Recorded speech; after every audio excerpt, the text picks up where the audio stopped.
Graça e paz em nome de Jesus, amém? Esse é um amém, que um lugar que não tem mais 15 pessoas. Quem está respirando, diga amém. Vocês sabiam que conferência missionária é muito perigosa? Sabia ou não?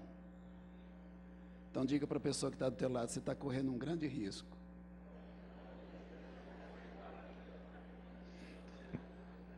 E não fuja dele, continua falando, não fuja dele. Queria dizer, é um prazer muito grande estar aqui, uma alegria muito grande. Quero apresentar minha esposa, Silene, fica em pé, ela não gosta disso, mas é o meu momento de desforra. Silene, estamos casados há 41 anos, quase 41 anos, temos 3 filhos e temos 6 netos. Eu sei que não parece, mas você acha que a Silene parece que tem 6 netos? Claro que não, né? Mas é um prazer muito grande, uma alegria muito grande, depois de muitos anos, rever o pastor Jesus. Prazer muito grande estar com os irmãos. Trago um abraço da nossa igreja em Maringá, IPI Liberdade. Trago o abraço do Conselho Missionário da IPI Liberdade. Trago o abraço do Conselho de Pastores de Maringá, do qual nós fazemos parte. E quem não conhece Maringá, levanta a mão. Vixe, vocês nunca saíram aqui de Goiás, não é?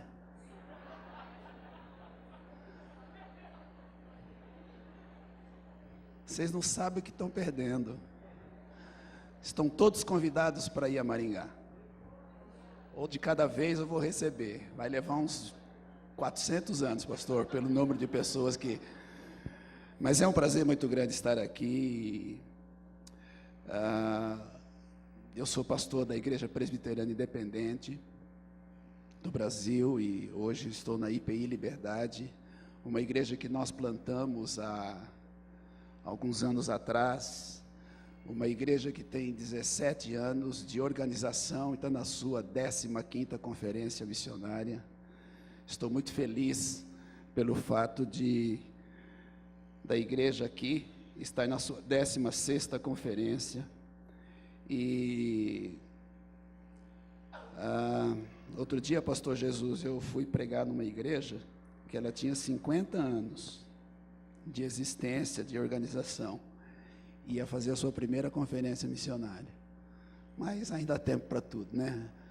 E a igreja está ganhando visão, está crescendo. Então é um prazer muito grande estar com os irmãos e dizer que nosso desejo é contribuir, cooperar, para que a igreja possa continuar com essa visão linda e bonita que Deus tem dado a vocês.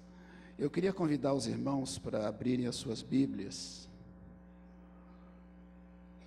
no Evangelho de Lucas.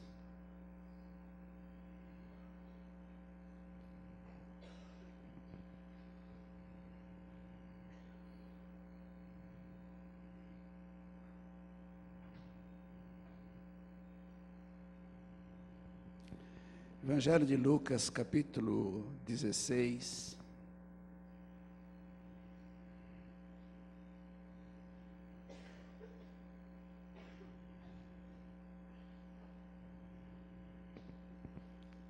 Vamos ficar em pé para a leitura desse texto.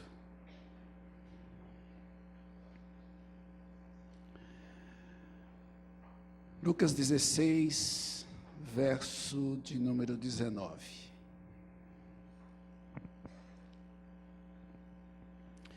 Havia um homem rico que se vestia de púrpura e de linho fino e vivia no luxo de todos os dias. Diante do seu portão fora deixado um mendigo chamado Lázaro, coberto de chagas. Este ansiava comer o que caía da mesa do rico, até os cães vinham lamber suas feridas. Chegou o dia em que o mendigo morreu e os anjos o levaram para junto de Abraão. O rico também morreu e foi sepultado. No Hades, no inferno, onde estava sendo atormentado, ele olhou para cima e viu Abraão de longe, com Lázaro ao seu lado. Então chamou: pai Abraão, tem misericórdia de mim, e manda que Lázaro molhe a ponta do dedo na água e refresque a minha língua, porque estou sofrendo muito neste fogo. Mas Abraão respondeu: filho, lembre-se que durante a sua vida você recebeu coisas boas, enquanto que Lázaro recebeu coisas más. Agora, porém, ele está sendo consolado aqui e você está em sofrimento. E além disso, entre vocês e nós há um grande abismo, de forma que os que desejam passar do nosso lado para o seu, ou do seu lado para o nosso, não conseguem. E ele respondeu: então eu te suplico, pai, manda Lázaro ir à casa de meu pai, pois tenho 5 irmãos. Deixa que ele os avise, a fim de que eles não venham também para este lugar de tormento. Abraão respondeu: eles têm Moisés e os profetas que os ouçam. Não, pai Abraão, disse ele, mas se alguém dentre os mortos fosse até eles, eles se arrependeriam. Abraão respondeu: se não ouvem a Moisés e aos profetas, tampouco se deixarão convencer, ainda que ressuscite alguém dentre os mortos. Pai, nós te agradecemos pela tua palavra e pedimos em nome de Jesus que o Senhor a aplique ao nosso coração. Nós pedimos que o Senhor manifeste graça, superabundante graça, nesta hora, para que nós possamos compreender a Tua palavra e respondermos aos desafios da Tua palavra. Vem, Senhor Jesus, vem Espírito Santo, tome as nossas mentes e leva-nos ao conhecimento daquilo que Tu queres. Estamos numa conferência missionária, queremos ouvir a Tua voz. Fala o nosso coração, em nome de Jesus. Amém e amém. Creio que sim, irmão. Pode se assentar. Jesus ensinou muito, contando parábolas. E o contexto aqui dessa parábola de Jesus e outras parábolas que estão ali no livro de Lucas, era sempre uma resposta para as ironias, para as acusações que os fariseus, que os religiosos apresentavam a Jesus. Parábola é uma história criada, inventada, para ensinar valores éticos, morais e princípios espirituais. E Jesus usou de parábolas para revelar muitos princípios espirituais. Ele usou a parábola do filho pródigo para nos ensinar sobre o amor incondicional de Deus. Ele usou a parábola do semeador para que nós pudéssemos avaliar o nosso coração. Ele usou a parábola das 10 virgens para mostrar o valor da vigilância. E aqui nós temos uma parábola. E nessa parábola nós temos 2 personagens: o rico e Lázaro, que era pobre. O rico, tudo que nós sabemos a respeito desse rico é que ele desfrutava da sua riqueza de uma forma egoísta. Isso é o que nós sabemos do texto a respeito do rico. Não sabemos o nome, não sabemos da família, não sabemos absolutamente nada, mas sabemos que ele era rico e que ele desfrutava egoisticamente da sua riqueza. E vejam que Jesus não condenou o rico por ser um homem rico, mas condenou pela maneira como ele usava a riqueza que ele tinha, a riqueza que ele possuía, e como eu disse, de uma forma egoísta. E certamente era judeu, porque ele referiu-se a Abraão como pai Abraão. E essa é uma referência daqueles que são judeus, se referiam a Abraão. Portanto, um homem religioso, zeloso da sua fé, provavelmente ele frequentava a sinagoga e realizava todos os ritos que a sua fé exigia. Mas era um homem que vivia para si mesmo. Era um homem que vivia egoisticamente. E certamente este homem representa aqueles, hoje, que vivem achando que nunca deixarão esta vida, que viverão para sempre. E porque acham que nunca deixarão esta vida, eles procuram desenvolver as práticas para uma vida boa, saudável, trabalham, casam, geram filhos, vão à igreja, acumulam riquezas, e isso é tudo. E a igreja evangélica brasileira está cheia de gente assim. Aqueles que estão satisfeitos com a sua religiosidade da sinagoga, não se comprometem com a causa de Jesus, não se comprometem com aquilo pelo qual bate o coração do Pai. Representa também a igreja, do ponto de vista coletivo, que só pensa umbilicalmente. Aquela igreja que pensa só em si mesmo, sem nenhuma ação voltada para alcançar as nações do mundo. E aí nós temos o segundo personagem, Lázaro. Mendigo, pobre, desprezado, dependente dos outros, abandonado pelos homens, sofrido na vida, deixado à mercê da sorte, mas que ao final da vida, de acordo com a história de Jesus, ele vai para o céu, é recompensado com o céu. Morrem os dois. O rico vai para o inferno e Lázaro vai para o céu. E a questão aqui nesta noite não é saber por que um foi para o céu e outro foi para o inferno. Não é isso que eu quero pensar com os irmãos. O que eu quero pensar com os irmãos é na atitude do rico lá no inferno. E que lições nós podemos tirar para a nossa prática missionária como igreja do Senhor Jesus. Por isso, que o tema desta mensagem é: no inferno tem o que deveria ter na igreja. Será que é a base bíblica para essa afirmação? Na parábola de Jesus há. E olhem que no verso de número 23, eu queria que você mantivesse a Bíblia aberta. No verso 23 diz: lá no inferno, onde estava sendo atormentado, ele olhou para cima, levantou os olhos. Não seria isso, amados, que está faltando para a igreja? De olhar para Deus, de olhar para aquilo que é a vontade de Deus, de olhar para aquilo pelo qual bate o coração de Deus. A igreja dos nossos dias tem olhado para si mesma. A igreja precisa erguer os olhos e olhar para a causa de Jesus.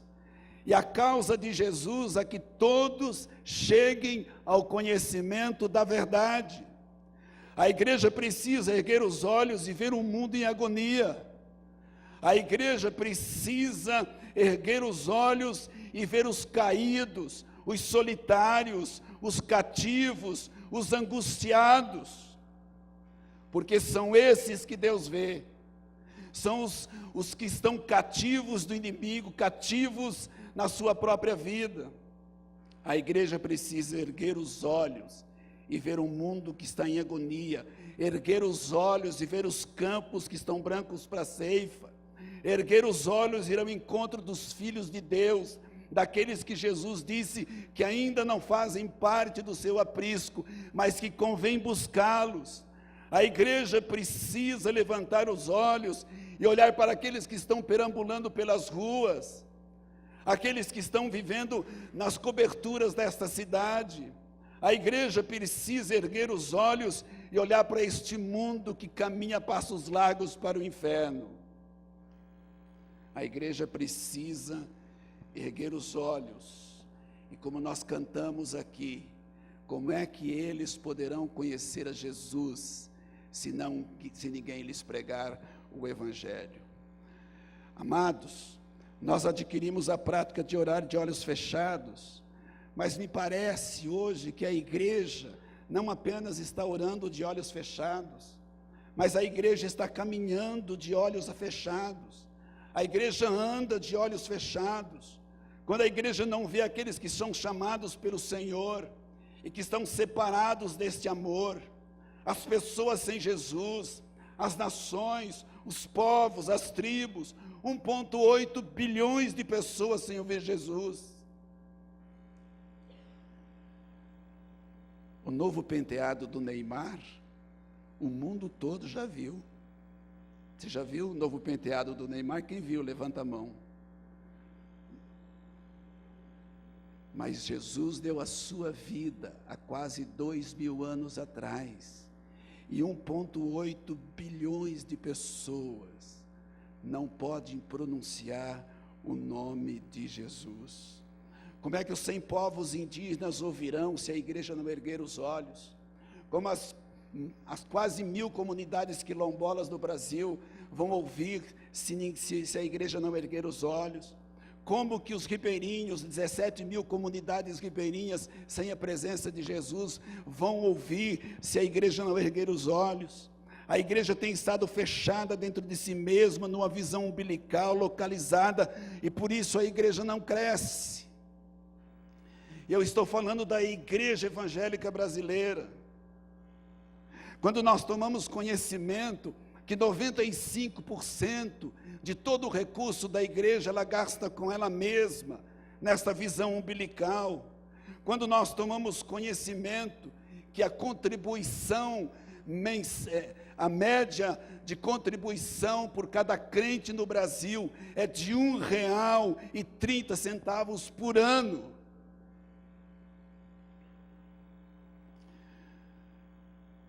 Nós ficamos pensando se a igreja evangélica brasileira tem levantado os olhos. As orações que são levantadas têm muito mais a ver com as nossas necessidades do que com os valores do reino de Deus. É preciso levantar os olhos, e é preciso olhar para aquilo que Deus, pelo qual bate o coração de Deus. É preciso olhar, levantar os olhos e olhar para aquilo que é a vontade de Deus, aquilo que é o coração de Deus. A igreja precisa levantar os olhos e olhar para aquilo pelo qual Jesus deu a sua vida. E foi, queridos, foi para isso que o Espírito Santo veio. O Espírito Santo não veio para tornar a igreja mais simpática, mais bonita, mais cheirosa e nem mais poderosa, dentro dessa visão de poder que nós temos visto por aí. O Espírito Santo foi dado para que a igreja tivesse poder para testemunhar do seu amor e do seu perdão. Mas recebereis poder ao descer sobre vós, para serdes minhas testemunhas, tanto em Jerusalém como em Judéia, Samaria e confins da terra. Eu vou enviar o Espírito Santo, e Ele vai dar poder para vocês, para proclamarem o meu nome entre todas as nações. Uma igreja que não faz missões, no princípio de Atos 1:8, que não é a realidade desta igreja, mas é a realidade de 98% das igrejas brasileiras, da igreja evangélica brasileira, é uma igreja que não cresce. Pode juntar muita gente, mas é uma igreja que não cresce. Primeira coisa, lá no inferno, aquele homem levantou os olhos, e a igreja precisa levantar os olhos. Em segundo lugar, no verso de número 24, diz assim: então clamou.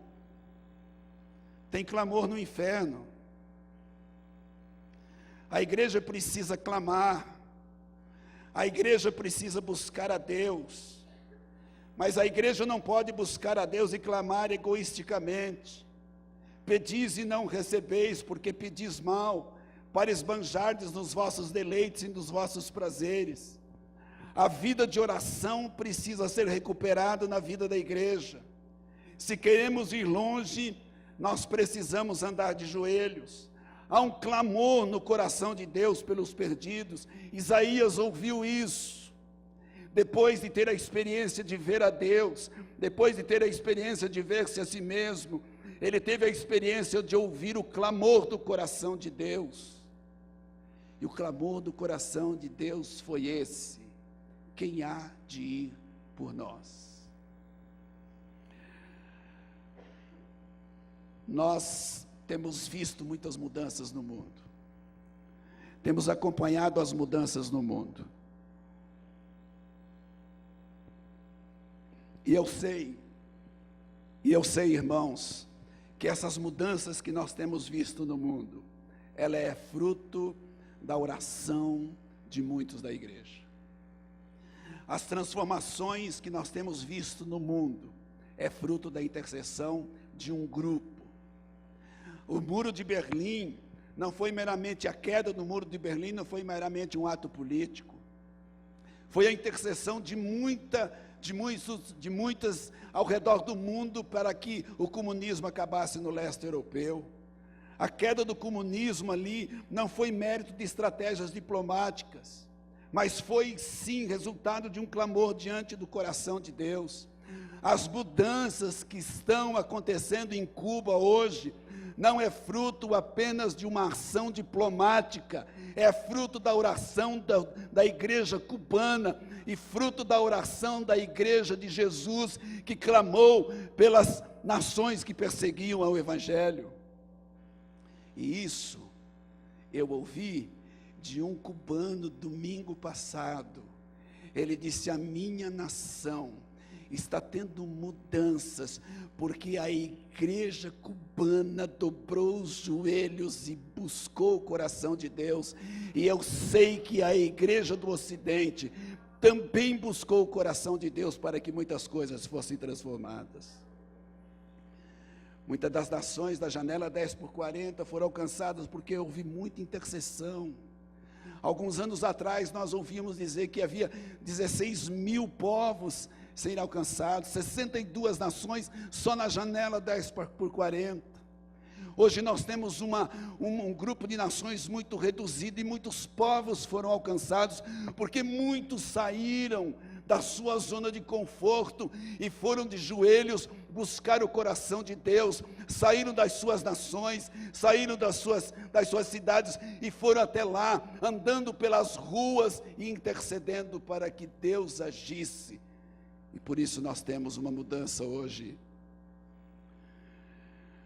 Sim, em 1974, metade da população do mundo não conhecia o Evangelho, e hoje nós temos apenas um terço. Não foi fruto meramente de estratégias missionárias, importante sim, mas foi antes de tudo, fruto da intercessão, diante do coração do Pai pelos povos não alcançados. Queridos, essa convulsão que nós estamos vendo no mundo árabe, não é fruto apenas de conflitos de nações, religiosos, de etnias.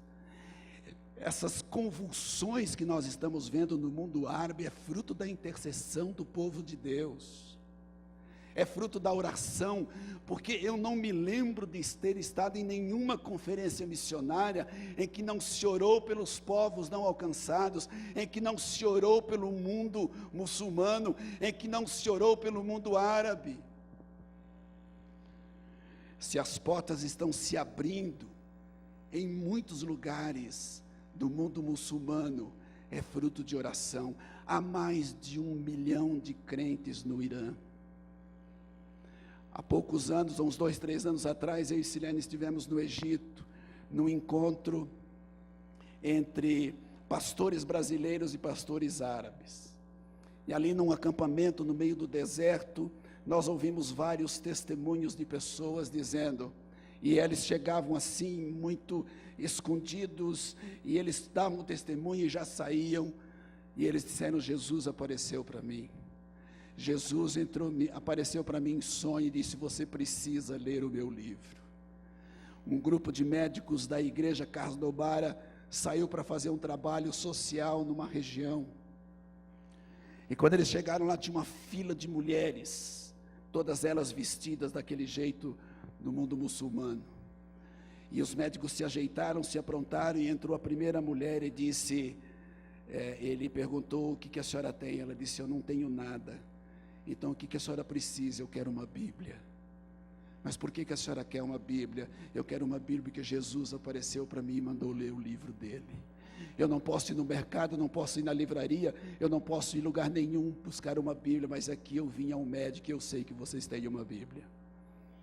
Entrou a segunda: o que a senhora tem? Eu não tenho nada. O que a senhora quer? Eu preciso de uma Bíblia. E foi assim, mais de 100 mulheres entrando naquele dia, pedindo uma Bíblia, porque Jesus tem aparecido e aquele povo tem tido visões. Isso não é fruto de nenhuma outra coisa, senão da intercessão do povo de Deus. Pastor Jesus tem um avivamento no Nordeste do Brasil. O avivamento no Brasil vem do Nordeste. Eu estive há pouco tempo, eu e Silene estivemos há pouco tempo em Juazeiro do Norte, num congresso.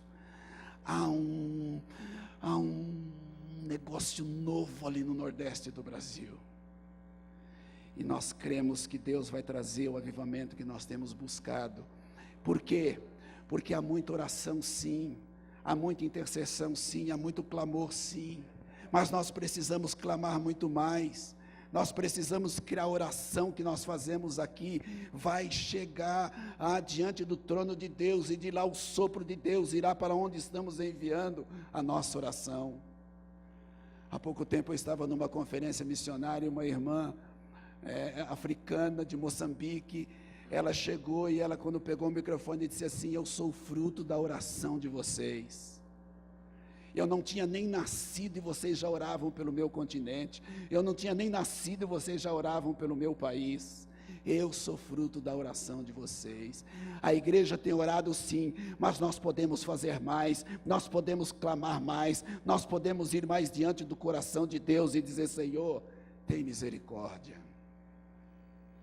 Um líder chinês, depois de conversar com alguns líderes do Ocidente, eles perguntaram para aquele líder chinês: o que é que você gostaria que a igreja do Ocidente fizesse?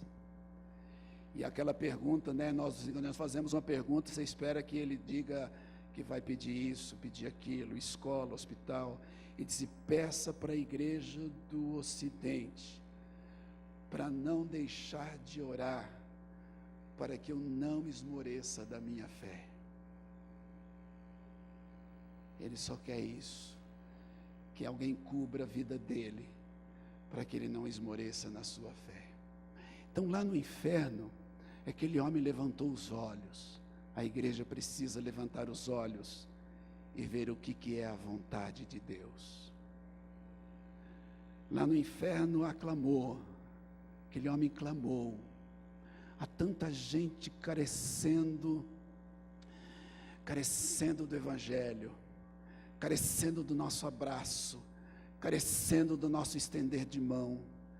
E nós vamos perceber isso, entender isso, quando nós tivermos um coração que clame mesmo.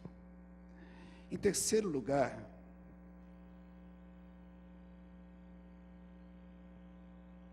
lá no inferno, tem preocupação com os perdidos. Lá no inferno tem visão missionária. Veja o verso 27 e o verso 28. Ele respondeu: então eu te suplico, pai, manda Lázaro ir à casa de meu pai, pois tenho 5 irmãos, deixa que ele os avise, a fim de que eles não venham também para este lugar de tormento. Essa deve ser a preocupação da igreja. Manda avisar.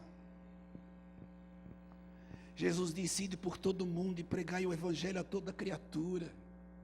Toda autoridade me foi dada nos céus e na terra, portanto ide e fazei discípulos de todas as nações, batizando-os em nome do Pai, do Filho e do Espírito Santo, e ensinando-os a guardar todas as coisas que eu vos tenho ordenado, e eu estarei convosco todos os dias até a... O desejo de Deus é que a igreja cresça como um grão de mostarda, cresça como um fermento, cresça como uma rede cheia de peixes. Durante muito tempo a ênfase, as literaturas, é o crescimento da igreja, sobre o crescimento da igreja, estudamos muito a respeito disso. A igreja, e foi muito bom, a igreja cresceu. No entanto, a igreja se esqueceu de uma ordem de Jesus. Ela se esqueceu de avançar. A igreja evangélica brasileira cresceu, mas a igreja evangélica brasileira não avançou. Em 1990 nós éramos 11 milhões de evangélicos. Em 2010 éramos 22 milhões de evangélicos. Hoje nós somos 25 milhões, 40 milhões de evangélicos. A igreja evangélica brasileira cresceu, mas a igreja evangélica brasileira não avançou. Saímos em pouco tempo de 10% para 25% da população brasileira. O evangelho cresce no Brasil em torno de 6% ao ano, enquanto o crescimento populacional é de apenas 3%.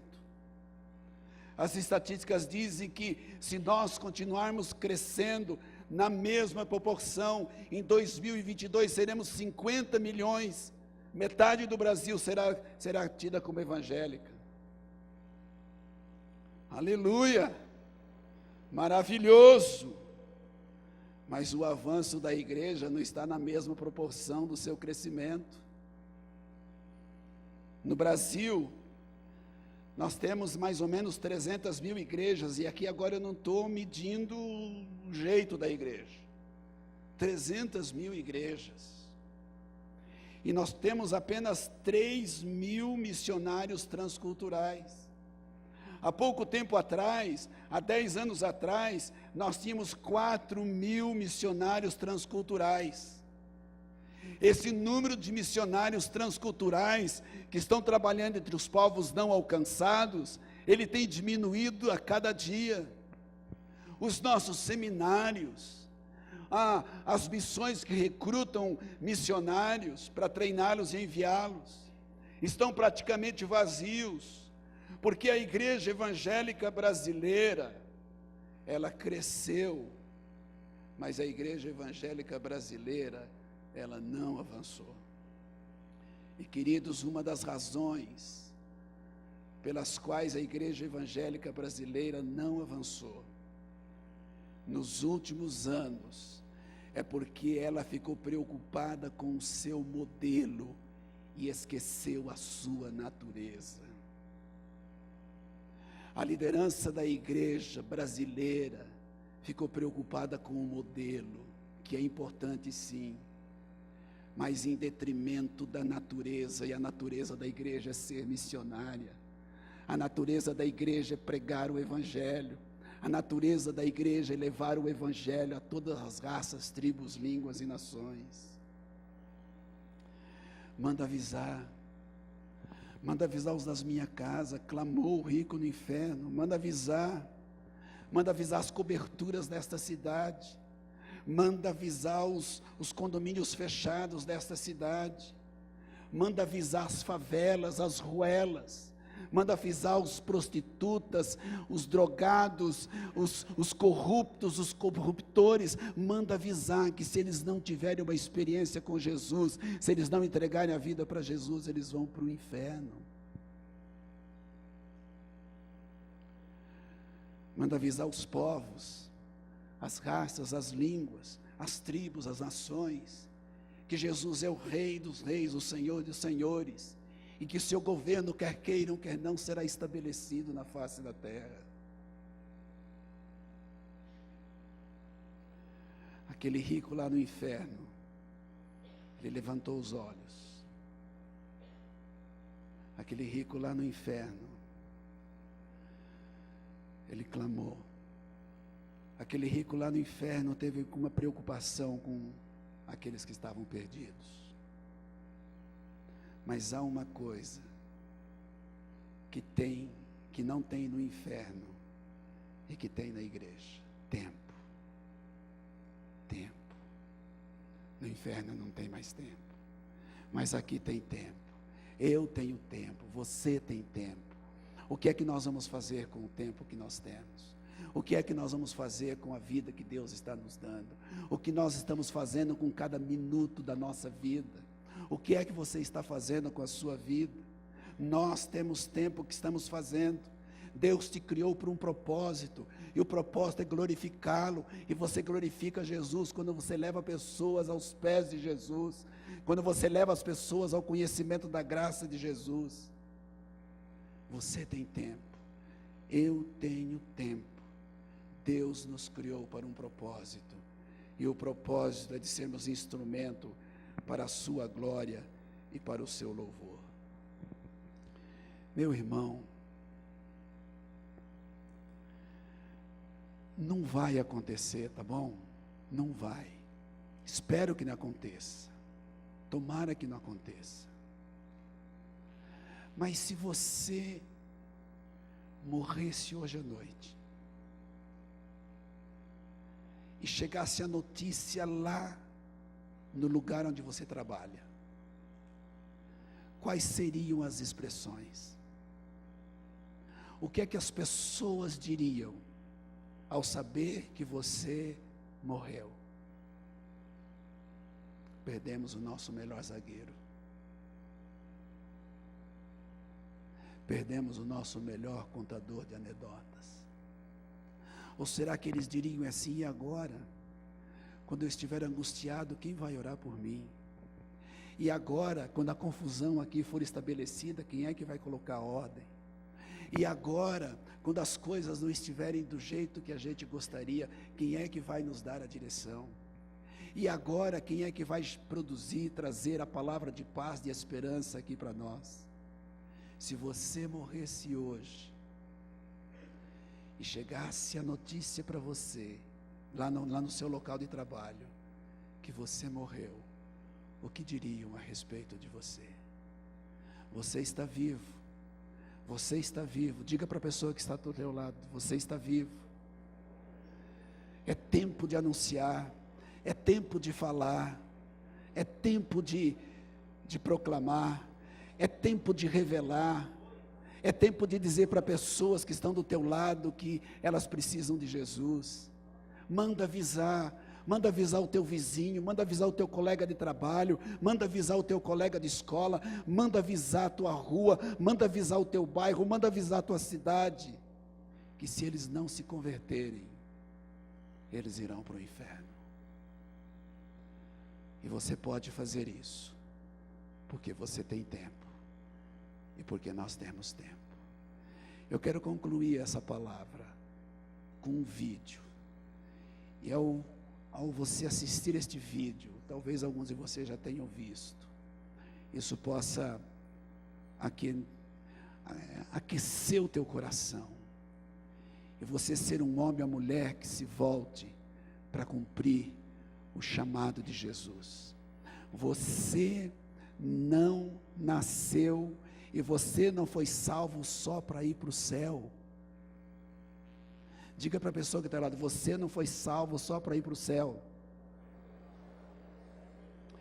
Porque se fosse só para ir para o céu, a maioria não estaria aqui. A hora que disse Jesus: eu te entrego a minha vida, se sumia. Por que a gente fica, pastor Jesus? Porque nós temos uma tarefa, porque nós temos uma missão, porque nós somos sal e luz, porque nós somos o bom perfume, porque nós somos carta viva, porque Ele nos chamou para anunciar o seu reino. Ao assistir este vídeo, queria que você deixasse o Espírito Santo ministrar o seu coração.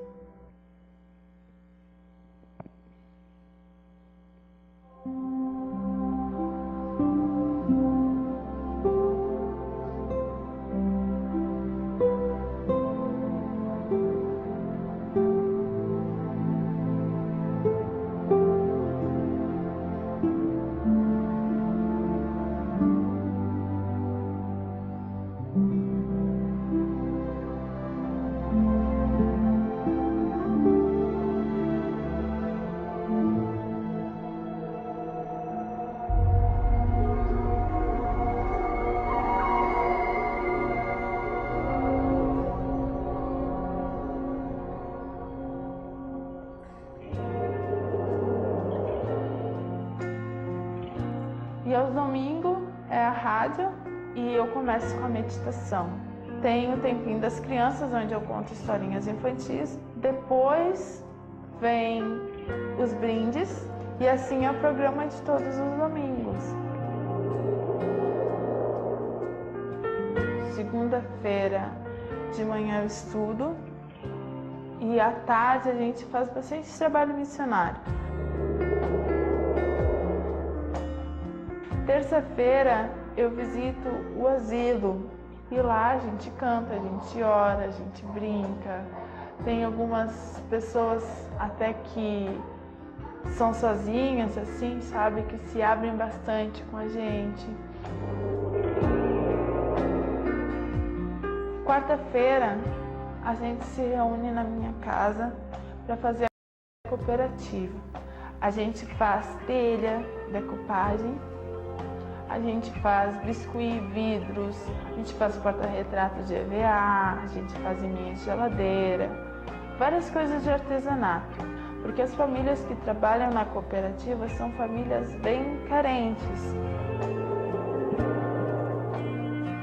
Sexta-feira eu montei um grupo de oração intercessória. Então cada criança pega esse pedido de oração que vem de várias igrejas e ora por este nome que pegou no papelzinho. Essa oração intercessória é bem interessante porque muitos pedidos já foram respondidos através das nossas orações, né? Porque a oração tem poder. Aos sábados, eu me acordo um pouquinho mais cedo e convido algumas crianças para irem à igreja. Essa é minha semana, né? No sábado da mesma semana, eu me batizei. Na outra quinta, eu montei meu pequeno grupo. A primeira pessoa que eu fui foi no Robert. Disse assim: Robert, tu vai ser muito importante para o pequeno grupo, Robert. Um fazia chamada, outro era diácono, outro era recepcionista, outro era diaconisa, outro entregava a folhinha do tema. Só que cada um que tinha seu cargo tinha que levar 2 amiguinhos. Então o número de crianças foi aumentando.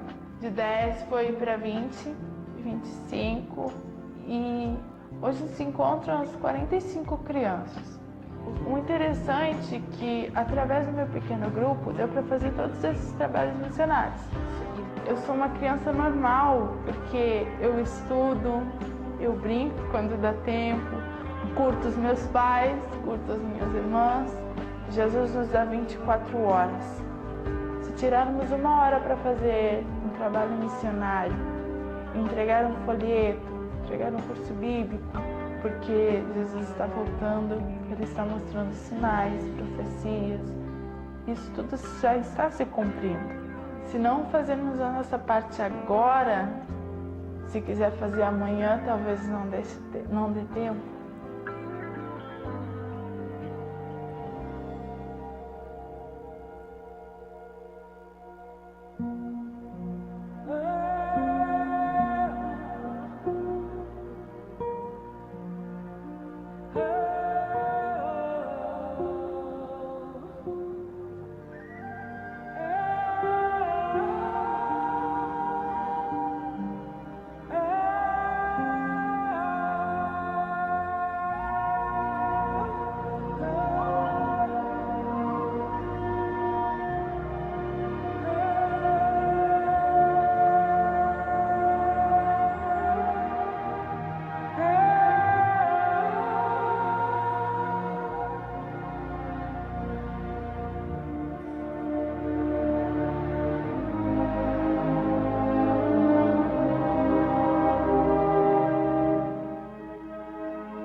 Vamos ficar em pé um instante, vamos orar.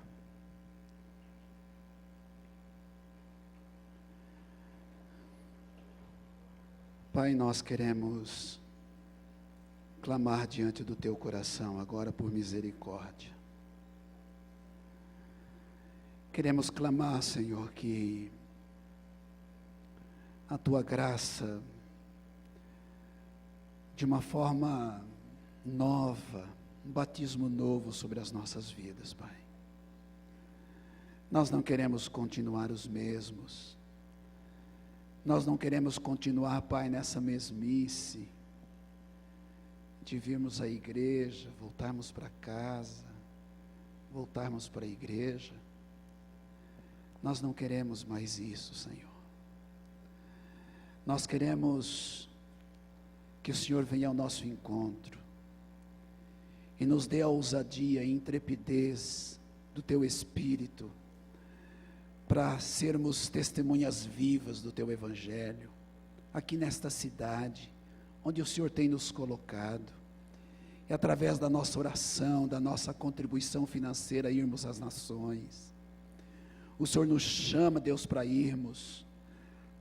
Quando nós saímos deste lugar, nós estamos indo.